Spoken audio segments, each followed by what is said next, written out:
Dalan sa kalinaw, hustisya o kamatuoran, buot ba kita nga mahimo siyang atong Ginoo uban kanato uban sa atong kaabag Efren Remusura manindog ang tanan ug atong awiton ang pasiunang awit.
Sa ngalan ng Samahan, sa Anak ug sa Espiritu Santo. Amen. Mga igsuon, sa ngalan ni Kristo, may gabi kanatong tanan. Mayong gabi usab. Aniya kita dinhi nagatigom nining ikaw-pa nga Domingo sa Advento, kano saan nangandam kita alang sa pag-abot sa Ginoo sa atong kinabuhi. Mga igsuon diya sa pagbunyag, namatay kita sa sala, ug nahimo kitang bag-ong mga binuhat. Apan kung kita nakasala, bituo kita nga atong Ginoong Jesu-Kristo sa kanunay nangalia lang kanato ngadto sa Dios. Karon mangayo kita pasaylo sa Dios aron mahimong hingpit ang kalipay sa atong kasaulugan karong Domingo. Kitang tanan, nagagumpisal ako sa Dios nga magagahom sa tanan o ganinyo mga igsoon kay nakalapas ta pagyaon Sa una sa pulong sa buhat, o sa wala pa buhat sa angay buhaton. Kaya akong sala, akong dakong sala, busa ng amuyo ako kang Santa Maria ng Birhen, sa tanang panghelo mga santos, o kaninyong mga igsoon, aron ninyo akong yampo sa Ginoo nga atong Diyos. Kaluyan unta kita sa Dios nga makagagahom sa tanan o pasayloon ng atong mga sala o dadlon unta kita niya ngadto sa kinabuhing dayon. Amen.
Pag-ampo kita, O Ginoo, pinagi sa pagpahibalo sa anghel, pagpahibalo kami sa pagkahimong tao ni Kristo, imong anak. Ibuo ang imong grasya sa among kasing-kasing o pinagi siyang pagpasakit o pagpakamatay sa cross. Dad-a kami nganha sa imaya sa iyang pagkabanhaw. Kini among gipangayo, pinagi sa among Ginoong Kristo imong anak, nga buhi ug hari uban kanimo ug sa Espiritu Santo, Dios nga usa hangtod sa kahangturan.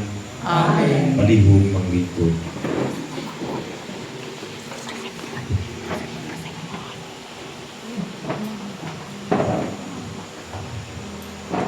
Tinudlo gikan sa basahon ni Propeta Isaias.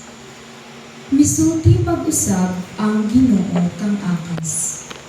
Pangayog milagro sa imong Ginoong Dios.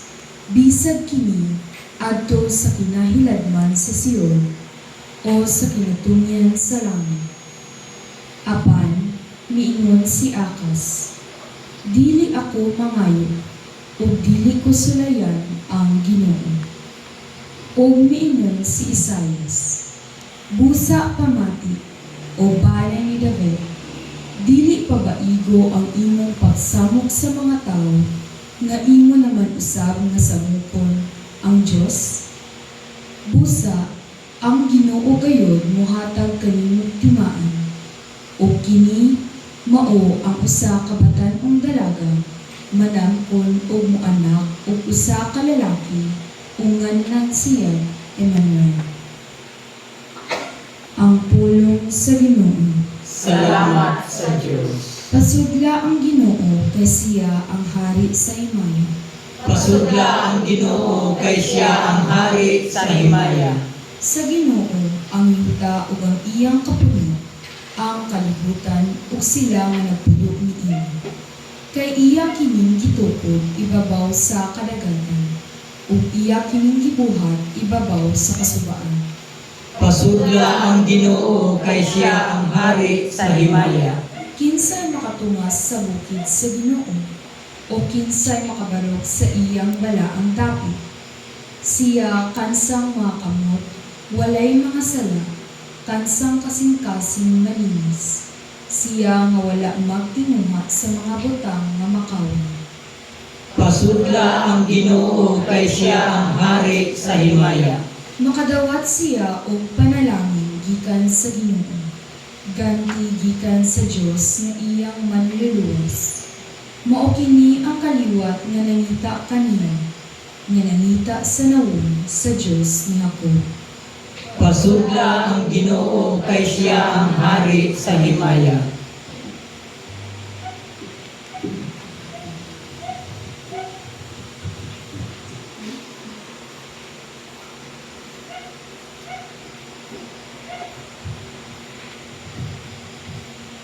Kinutlo gikan sa sinugdan sa sulat ni San Pablo ngadto sa taga-Roma. Gikan kang Pablo nga ulipon ni Kristo Jesus, gipili pagka-apostol o gitawag sa Dios aron magwali sa maayong balita. Ang maayong balita dugay nang gisaad sa Dios pinaagi sa iyang mga propeta o gisulat diha sa balaang kasulatan. Mahitungod kini sa iyang anak, ang atong Ginoong Hesukristo. Sa iyang pagkatawo, kaliwat siya ni David. Sa iyang espirituhanong pagkabalaan, gipadayat siya nga anak sa Dios, uban sa dakong gahom, pinaagi sa iyang pagkabanhaw. Pinaagi kaniya ug tungod sa iyang ngalan, gihatagan ako sa Dios ug katungod sa pagka-apostol, aron pagkabig sa tanang katawhan, aron mutuo sila tumutuman. Lakit kamo na anaa sa Roma na gitawag sa Dios, aron maiya ni Hesukristo.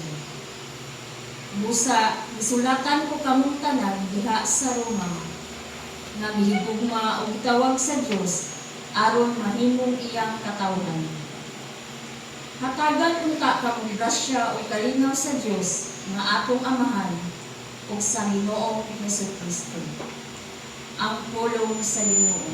Salamat sa Diyos.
Kinudlo gikan sa balang ebanghelyo sumala ni San Mateo.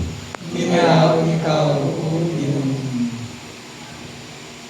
Mao kini ang kaagi sa pagkatao ni Kristo, ang iyang inahan nga si Maria sinayuran ni Jose. Apan sa wala pa sila magtipon, nakamatikod na si Maria nga nagsapak siya sa lalang sa Espiritu Santo. Si Jose ang iyang pamanunon, tao nga mataro. Apan dili siya buod nga pakaulawan niya si Maria at ubangan sa mga tawo. Busa naglaraw siya sa pakigbulag kaniya sa hilom. Samtang naguna-una siya niini, ipakita kaniya mo sa kanghel sa Ginoo, pinaagi sa damgo ug mingon, Jose, kaliwat ni David, ayaw kahadlok pagpangasawa kang Maria, kay ang iyang gisabak, lalang sa Espiritu Santo. Manganak siya batang lalaki, o nganli siya Hesus, kay luwason niya ang iyang katawhan sa ilang mga sala. O kining tanan nahitabo aron matuman ang gingon sa Ginoo pinaagi sa propeta.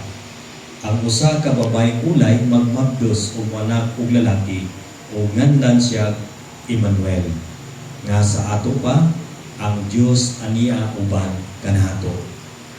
Busa sa pagmata ni Jose, gituman niya ang gisugo sa anghel o gipangasawa niya si Maria.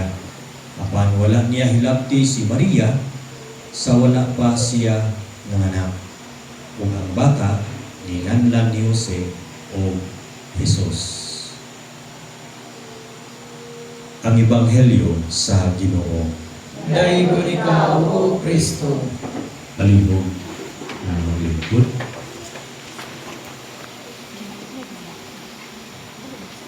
Mga igsuon,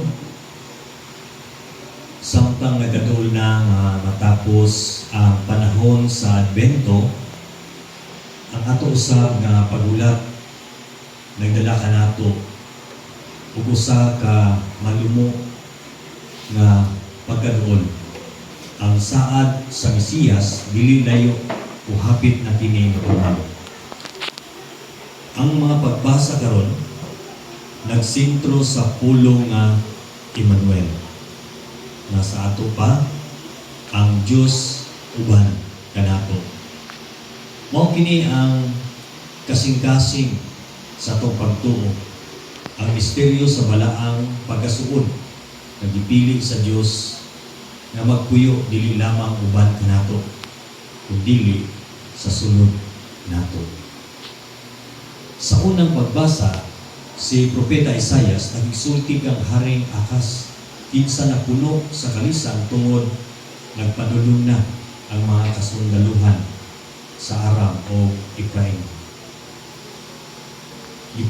Gitanyagan siya sa Dios ng usa ka ilhanan, apan mibalibad si Akas diha sa pagpakaron ingnon nga magpaubos.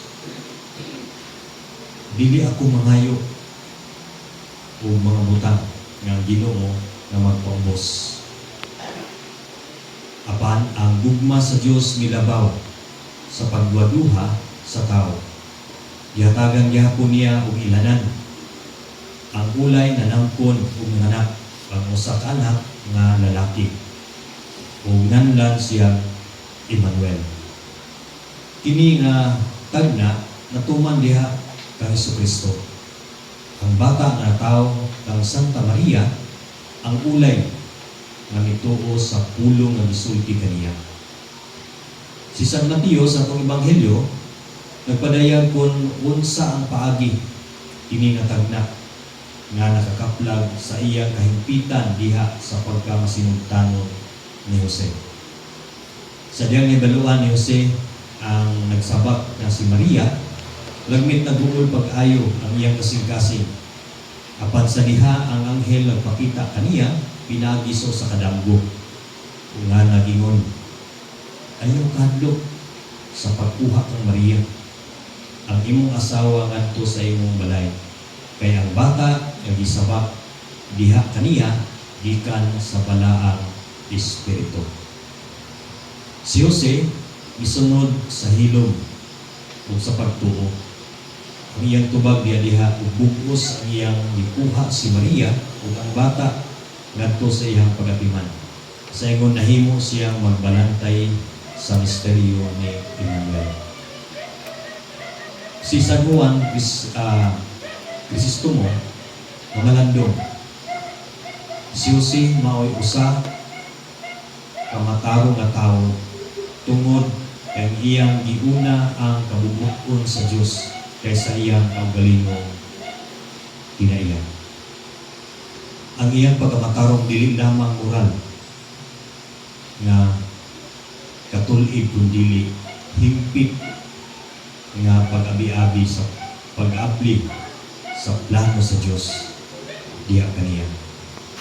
Ato makita nga ang pagtuo